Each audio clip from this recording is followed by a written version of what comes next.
తెలుసు మాకు వెలుగేదో, తెలుసు చీకటి ఏదో. మా చెవులకు కళ్ళు ఉన్నవి, మా చేతులు చూస్తాయి. వివరంగా తెలుసు మాకు వెలిగేదో, చీకటి ఏదో.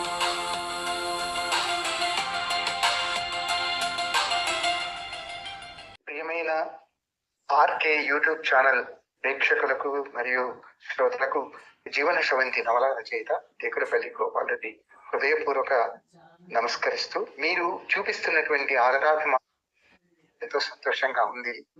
ముఖ్యంగా ఇంతవరకు మనము 3 అధ్యాయాలు పూర్తి చేశాము. బాల్యము, జననము, తొలి విద్యార్థి దశ అనే 3 దశలు అయిపోయాయి. కాకపోతే ఇక్కడ నుండి ప్రత్యేకం ఏమిటంటే, ఈ రచయిత యొక్క హృదయ సంఘర్షణ ప్రధానంగా ఉంటుంది కనుక అదే కేంద్ర స్థానంగా ఇక ముందు ఎపిసోడ్లన్నీ సాగుతాయి. ఇక ముందు ఇంతకుముందు జరిగిందంతా కూడా ఒక విద్యార్థి దశ కాబట్టి విద్యాభ్యాసంలో ఎదుర్కొన్న కష్టాలు నష్టాలు మనకు ఉంటాయి. ఇక ముందు అట్లా కాకుండా రచయిత యొక్క హృదయ సంఘర్షణ, రచయిత యొక్క సామాజిక సందేశాలు వచ్చే ఎపిసోడ్ లో ఉంటాయి. ముఖ్యంగా మీరు ఆదరిస్తున్నటువంటి ఈ విధమైనటువంటి కామెంట్స్ పెట్టడం, వ్యాఖ్యానించడం కానీ, తర్వాత వ్యూస్ పెరగడం కానీ నాకు చాలా సంతోషంగా ఉంది. పైగా ఆధ్యాత్మిక గురువు అయినటువంటి చిన్నజీయర్ స్వామి ఆశీర్వాదం పొందడం నాకు ఎంతో సంతోషంగా ఉంది. అట్లాగే ఇక ముందు కూడా మీ ఆదరాభిమానాలు ఉంటాయని, నా హృదయాన్ని అర్థం చేసుకుంటారని, నా సంతోషాన్ని మీతో పంచుకోవాలని ఈ విధంగా మాట్లాడుతున్నాను. కనుక మళ్ళీ ఎప్పుడైనా అవకాశం ఉంటే మీతో నా భావాలు పంచుకోవడానికి ప్రయత్నిస్తానంటూ చెప్తూ సెలవు తీసుకుంటున్నాను. టేకులపల్లి గోపాల్ రెడ్డి, జీవన శ్రవంతి నవల రచయిత. జీవన స్రవంతి ముందుకు సాగుతూనే ఉంది. గతించిన అనుభవాలను, అనుభూతులను తన పేటికలో దాచుకుంటూ, కొత్త మలుపులను, సొగసులను సంతరించుకుంటూ, ఆటంకాలను అధిగమిస్తూ, వినూత్న ప్రదేశాలను దర్శిస్తూ కాలంతో పాటు ముందుకు సాగుతూనే ఉంది. ఎన్నో మైలురాళ్లను దాటింది.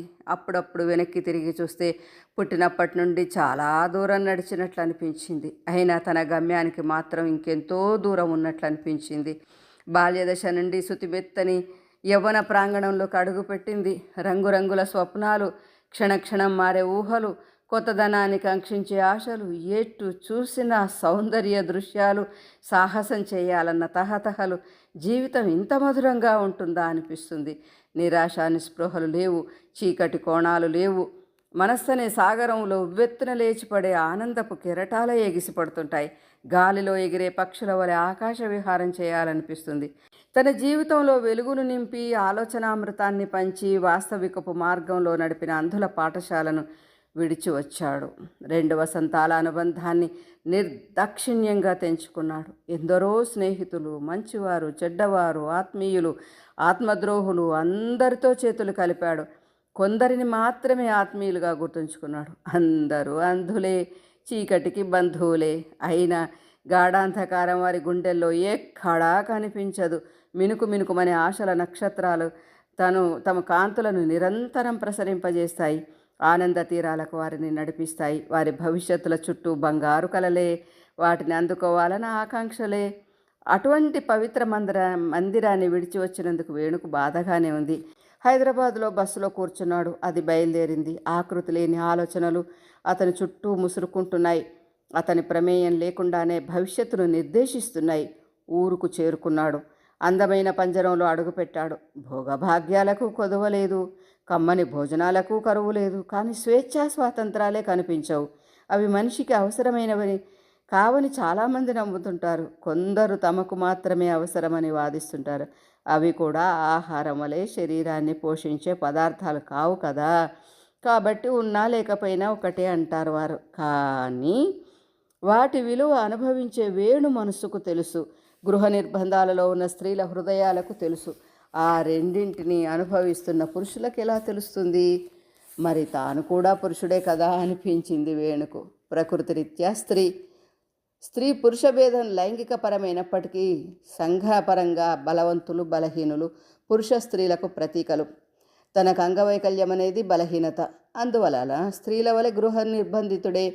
తన అభిప్రాయాలను గట్టిగా వాదించినా నీకు బయట విషయాలు తెలియవని తేలికగా కొట్టిపారేస్తారు. అట్లనే వంట చేసుకునే దానవు నీకేం తెలుసు అని ఆమె మాటను నిరాకరిస్తారు. మనసున్న ప్రతివారు ఆలోచిస్తారని వారికి తెలియదేమో, తెలిసినా అహంకారంతో ఒప్పుకోరేమో. ఇది మనిషి నైజగుణం కావచ్చు. వేణు ఇంటికి రావడం అందరికీ సంతోషం కలిగింది. తమ్ముళ్ళు చెల్లాయిలు మరీ మరీ ఆనందించారు. తల్లి సరళమ్మ మనసు కొంతవరకు కుదుట పడ్డది. బ్యాటరీతో నడిచే రేడియోను ట్రాన్సిస్టర్గా మార్చి బ్యాటరీ సెల్స్తో నడిచే విధంగా మార్చారు. వేణుకు టైం తెలియడానికి గంటలు కొట్టే గోడ గడియారాన్ని తెచ్చారు. ఆ ప్రయత్నాలన్నీ వేణుకు గల ప్రాధాన్యతను చాటి చెప్తున్నాయి. అతని మనసు ఆనందంతో ఉప్పొంగిపోయింది. తాను ఇంతవరకు వారిని అపార్థం చేసుకున్నందుకు బాధపడ్డాడు. తనలో తాను సిగ్గుపడ్డాడు. పెద్దల వాత్సల్యం, పిన్నల గౌరవం చూస్తుంటే వేణు పులకరించిపోయాడు. తన జీవితానికి ఇంతకన్నా ఏది వద్దనిపించింది. వారు చూపిస్తున్న ప్రేమానురాగాలతో తాను ఎంతో ఎత్తుకు ఎదిగిపోయినట్లు అనిపించింది. వారి బాధ్యత అంతా తనదేనట్టున్నట్లు భావన కలిగింది. తాను స్కూల్ను విడిచిపెట్టడం సరైనదే అనిపించింది. తన ఇంటిని స్వర్గధామంలో మార్చాలి. నవ్వు పువ్వులను పోయించాలి. నాన్న మరణంతో దూరమైన ఆనందపు వెన్నెలలను తిరిగి తీసుకురావాలి. అందుకోసం మార్గాన్వేషణ చెయ్యాలని ఆవేశంగా వేణు ఆలోచించడం మొదలుపెట్టాడు. సర్వం తన అధీనంలో ఉన్నట్లు అనిపించింది. అప్పటికీ తన చదువుకు శ్రీకారం చుట్టలేదు. అటువైపు అతని మనసు పోలేదు. సుఖదుఖాలు, ఆనంద విషాదాలు ఎప్పుడూ ఎల్లప్పుడూ ఒకదాంతో మరొకటి పెనవేసుకొని సాగుతూ ఉంటాయి. తండ్రి మరణం వల్ల కలిగిన దుఃఖపు ఛాయలు మాసిపోకముందే వేణు చెల్లెలు పుణ్యకు వివాహం చేయాలని సంబంధాలు చూస్తున్నారు వేణు బావ, చిన్నాన్న. అందుకు కారణం తండ్రి మరణించిన సంవత్సరంలోపే కూతురు పెళ్లి చేసినట్లయితే తండ్రికి పుణ్యలోకం కలుగుతుందని పెద్దల నమ్మకం. అంతేకాకుండా పెళ్లి చేయడానికి అవసరమైన డబ్బు రమాకాంత్ మరణ సమయంలో కూడా ఉంది. దానితో వివాహం సులభంగా చేయవచ్చు కదా అన్నది కుటుంబ భారాన్ని మోస్తున్న వేణు బావ ఆలోచన. ఆ ప్రతిపాదన అందరికీ నచ్చింది. సరళమ్మ దుఃఖంతో మౌనం వహించింది. ఎంతో ఎత్తుకుపోయాననుకున్న వేణు అభిప్రాయం కూడా అడగలేదు. అయినా వేణు బాధపడలేదు. తాను ఇంకా రంగప్రవేశం చేయలేదు కనుక తన ప్రాధాన్యం వారికి తెలియకూడదనుకున్నాడు. సర్దుకున్నాడు, సంతృప్తి పడ్డాడు. వారి అన్వేషణ ఫలించింది. రామాజీపేట దగ్గర ఉన్న గ్రామ అబ్బాయితో వివాహం జరిగింది. అంతటా ఆనంద విషాదాలే కనిపించాయి. ప్రతి సమయంలో, సందర్భంలో రమాకాంత్ జ్ఞాపకాలు ప్రతిఫలించాయి, కంటనీరు తెప్పించాయి. అది శుభకార్యమో అశుభకార్యమో అర్థం కాలేదు. వేణుబావ, లక్ష్మారెడ్డి, హనుమంతయ్య సహాయంతో అందరూ మెచ్చే విధంగా నిర్వహించారు.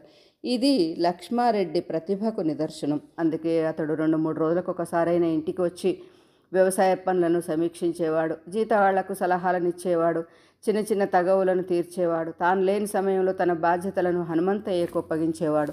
అతడు కూడా రమాకాంత్పై గల గౌరవంతోనూ తాను తన కుటుంబ సభ్యులందరూ పొలం పనులలో పనిచేసేవారు. వేణు బావకు కొంతవరకు సంతృప్తిగానే ఉంది.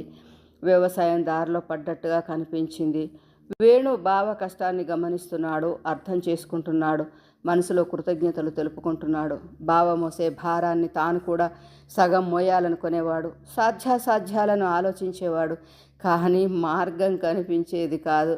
సలహాలను ఇవ్వడానికి ధైర్యం సరిపోవడం లేదు. 1-2 సార్లు తనకు తోచినవి చెప్పి చూశాడు. కానీ ప్రతికూల ప్రతిస్పందన వచ్చింది.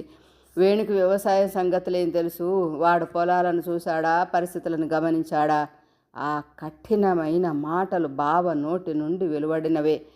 వేణు అంటే అతని దృష్టిలో ఏమీ తెలియనివాడు, ఏమీ చెయ్యలేనివాడు.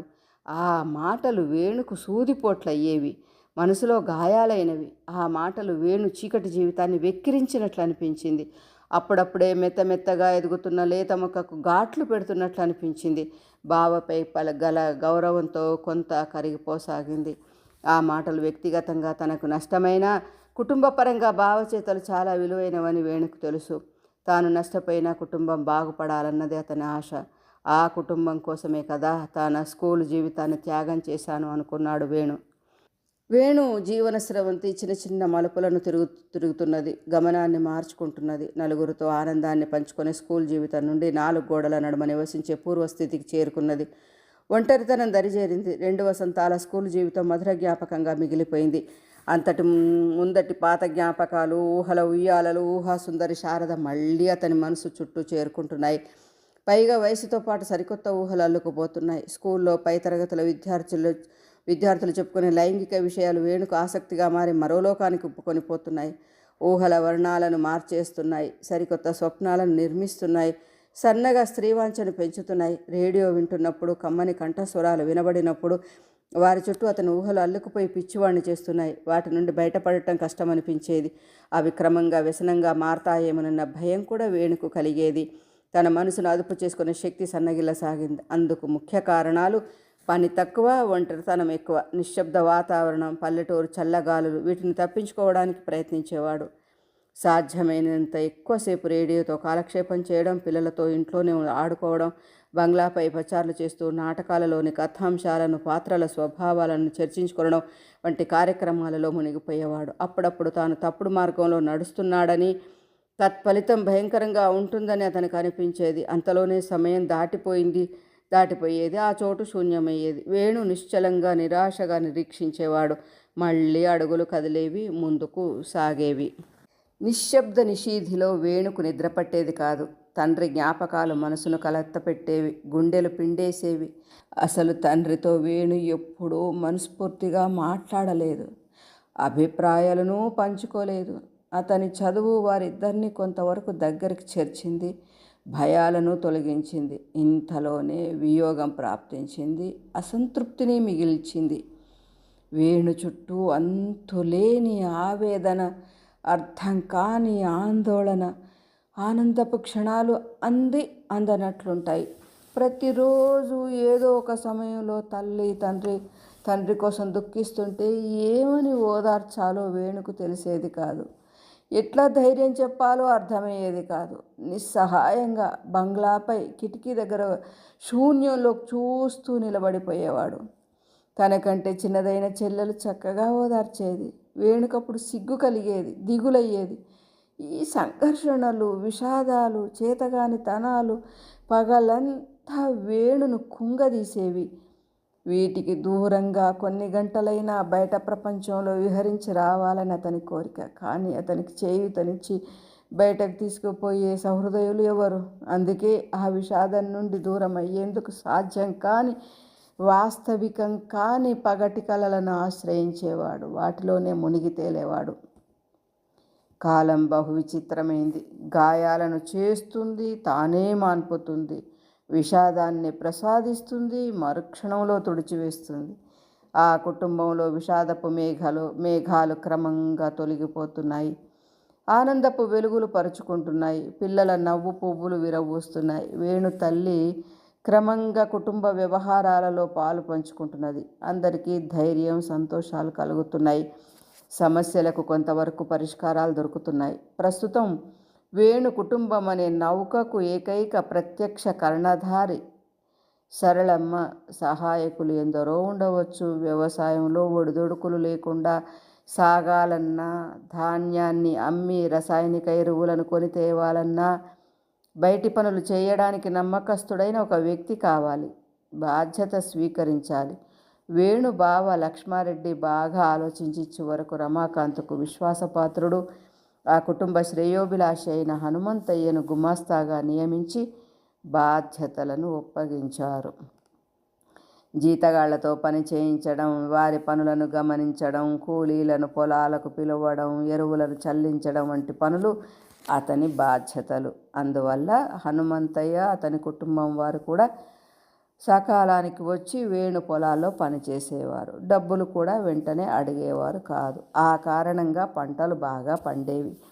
రమాకాంత్ లేని లోటు కూడా త్వరలోనే మాసిపోయింది. ఊరివారు అనుకున్నట్లు వ్యవసాయం దెబ్బతినలేదు.